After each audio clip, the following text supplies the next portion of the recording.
my YouTube channel. And for today's video, we're gonna cook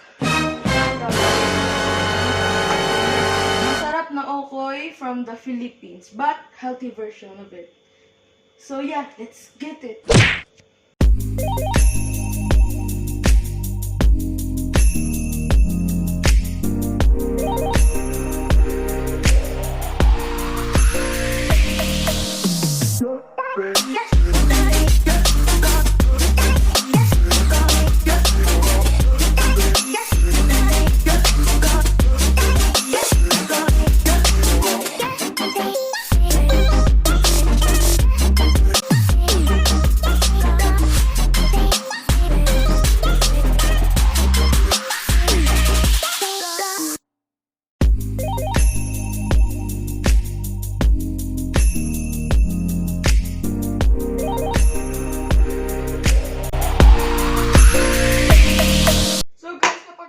Trabaho like me, na mapagod kayo si Kiss-Kiss, lagay nyo siya sa chopper machine na mahaba.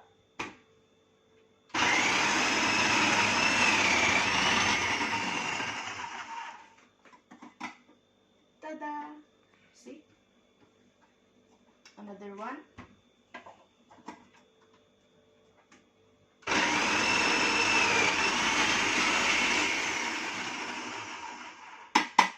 No. Guys, make sure na kapag meron kayong ganito, huwag nyo lagyan yung kamay nyo, kundi pagdating siya. So, ngayon guys, pupunta kami sa palengke ng Dubai, as we call Blue Mart dito. Kasi wala dito palengke sa Dubai. Let's go!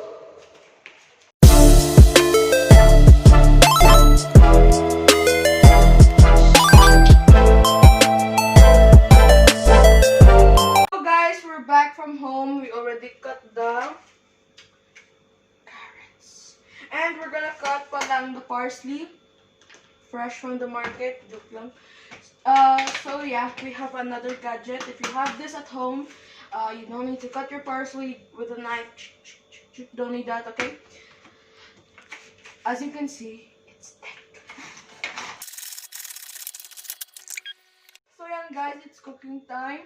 We already have our carrots and our papaya. Mixture. Put it all there. Make sure you wash your hands. There. Our garlic. Oopsie. Put it all in there. At yung ating onions. The parsley na inano natin kanina. And a little bit of magic sarap.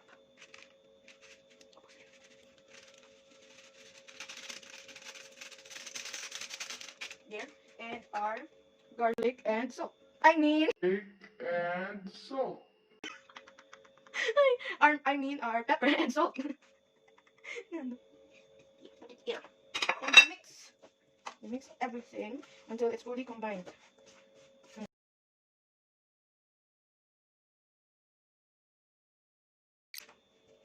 Our flour and cornstarch mixture. One and a half cup of flour, half cup of half cup of flour and half cup of cornstarch. You combine everything there.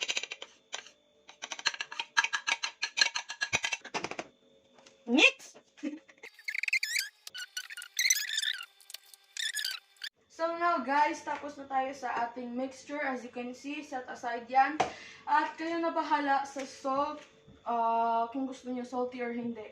Now, time to beat the eggs. We need 3 eggs. And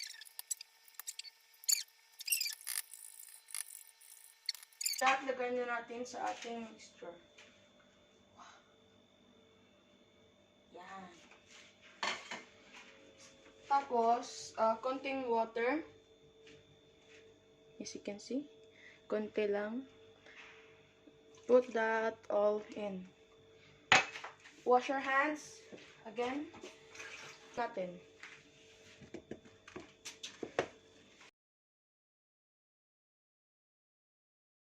So now guys, we're gonna start our fire.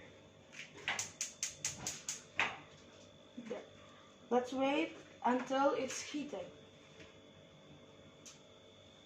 We're gonna put our oil.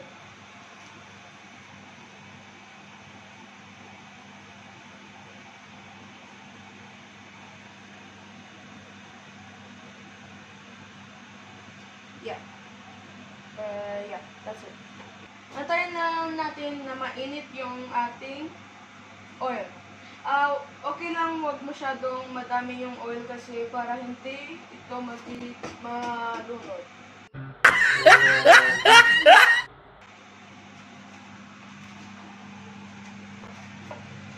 Di pa.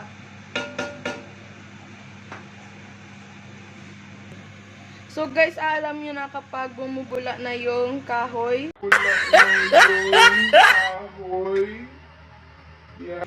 yan, alam nyo na nainit na siya at hinaan nyo yung inyong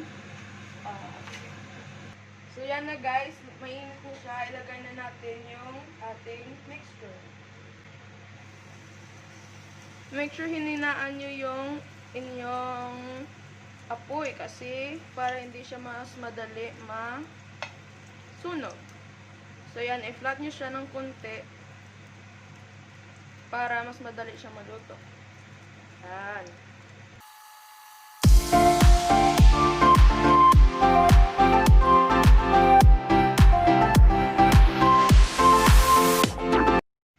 At guys, i-check na natin kapag brown na siya. So, hindi pa naman masyado. So, let's keep it pa. And don't forget your kitchen tissue para sa oil, hindi siya sa food natin. And let's just cook it. At guys, kapag nagprito kayo kahit sa anong pagkain, huwag nyo masyadong punuin para pantay lang yung pagluto nila.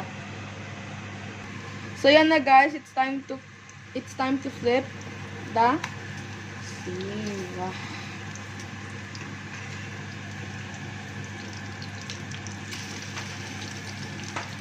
Mistake if you don't ng dalawang para hindi tayo matalsikan. You see?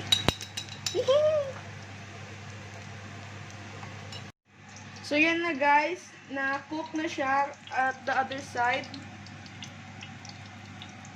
And put it in the tissue.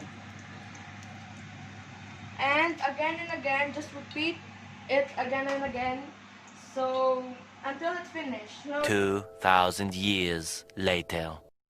So yan mga guys, we are back and as you see, na ito na yung niluto natin. This is the okoy from the Philippines.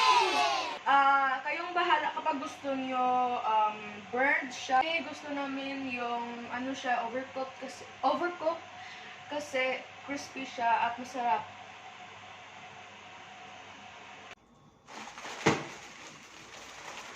Hello. Hello. Hello. Hello. Oh my God. Hello, my name is Jamil and I'm going to cook. Oh my God. Hello. Oh my God.